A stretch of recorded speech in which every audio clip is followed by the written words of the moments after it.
Innovating Education Learning World in association with WISE, an initiative of Qatar Foundation. Vocational training gives students a chance to learn skills and get professional qualifications which will help them find a job. This week on Learning World, we follow students acquiring work-oriented knowledge in Kyrgyzstan, Afghanistan and the USA. In Kyrgyzstan, vocational schools are a Soviet inheritance. But as the country moves towards a market economy, training centers are evolving too. Let's find out more. Here in Kyrgyzstan's capital, Bishkek, echoes of the city's Soviet past can be found on nearly every street corner. But it's not just in the bricks and mortar. The traditional vocational training schools of the Soviet era are still up and running. There are 112 in total, all adapting to meet the economy's fluctuating needs. Here, school number 98 gets its support from the European Training Foundation, which tries to stay ahead of the curve to meet local market needs. The school's hairdressing salon provides the perfect opportunity for students to get real experience while generating an income for the centre. And 80% of the school's graduates go on to find work. Our school is different because we try to follow the market.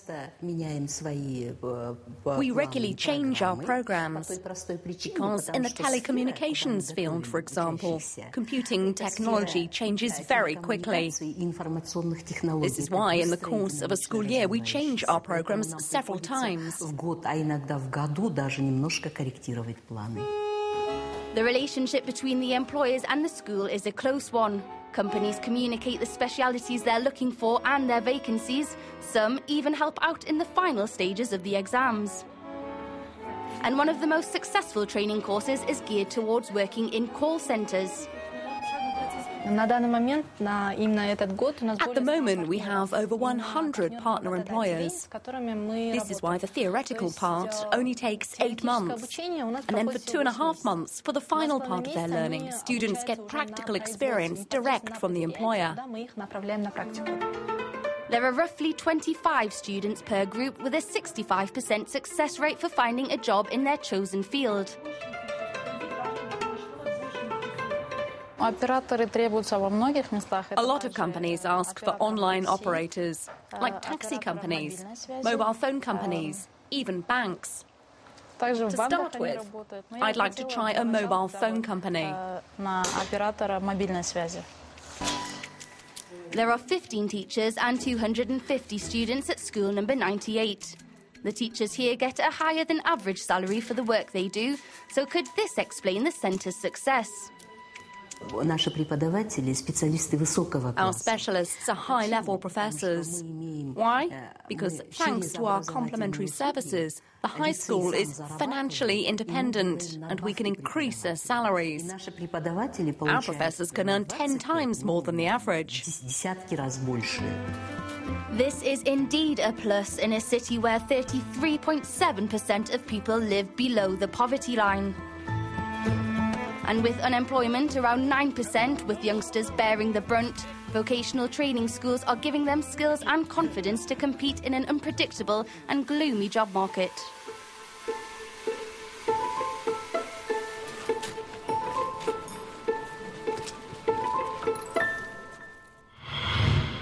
Driving in Afghanistan has long been a male-dominated activity. But one school in Kabul is now teaching women to drive.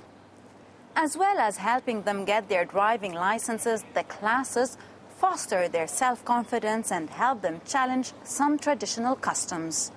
More now in this report. Over the last decade, Kabul's population has grown by more than 20 times. So by Kabul's standards, the traffic on these streets is pretty average.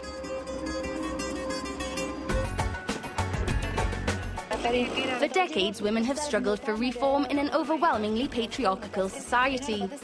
Learning to drive for these women means more than just getting from A to B. It symbolises a path to empowerment.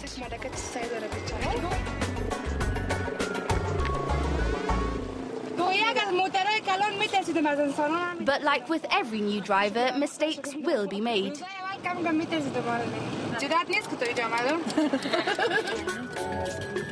Nasiba, our learner, is just 18 years old. Her instructor, Shakila, mother of 10 children, started driving in 2001 at a time when the Taliban were leaving Kabul.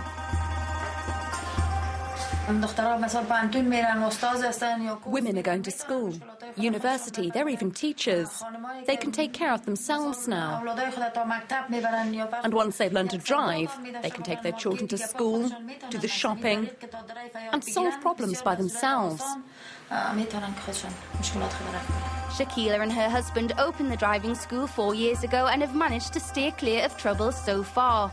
Theirs is the only school in the country which teaches women to drive, and thanks to them, over 600 female drivers are now on the roads. In some cases, the family wouldn't give the woman permission to get lessons if a man was giving them. Here, their teacher is a woman and they have their own separate class, so there's no problem at all. But it's after graduation the real challenge starts for these women, tackling the traffic on the streets of Kabul without their mentor Shakila.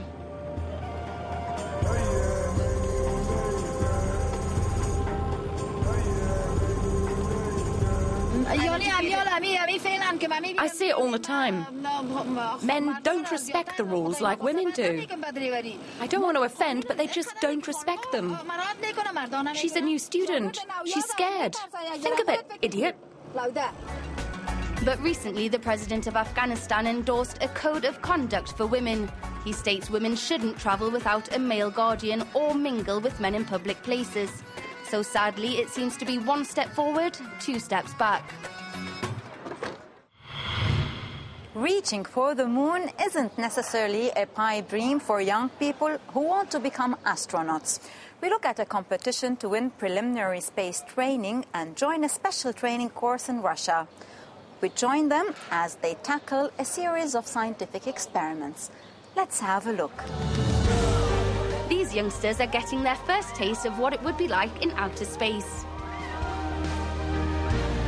Experiencing zero gravity may look like fun and games, but for this group, it's the start of a long vocational course in space and science. So how did they get here? Well, our budding young space cadets took part in a worldwide competition called Space Lab. To get selected, they had to submit their ideas for space experiments onto YouTube. The lucky few will now go on to see their endeavours realised on board the International Space Station. But that's not all. I am going to go to Russia. Yes, I'm going to have astronaut training. In space, everywhere you look, there's a new mystery, there's a new question. So that's what's fascinating about space. Egyptian Omar's winning idea is to send jumping spiders into space to see if they retain their bounce in zero gravity. Dorothy and Sarah are from Michigan in the US. They've chosen to send bacteria to the International Space Station to see if it affects growth. Maybe even finding a cure for disease along the way. Like, why spend your time on Earth, like your life? Why spend it selfishly when you could do it by helping other people, you know? Everyone from all over the world can cooperate and get together, like on the space station, for example, and work together for, like, just the betterment of humanity as a whole. But none of this would have been possible for Dorothy and Sarah were it not for the help of their biology teacher in Michigan.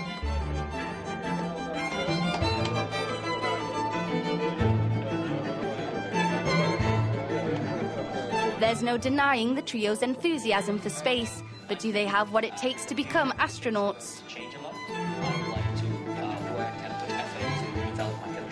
And once you get selected to be a candidate, then you go through a lot more training on how to put together a space station, how to do robotics operations, how to do spacewalk operations. So it is a long process, but it's fun. Out of the 6,000 people who recently applied to NASA, only 9 to 15 will be selected. The lucky few will then start an intensive 2-year program, which could someday rocket them to outer space.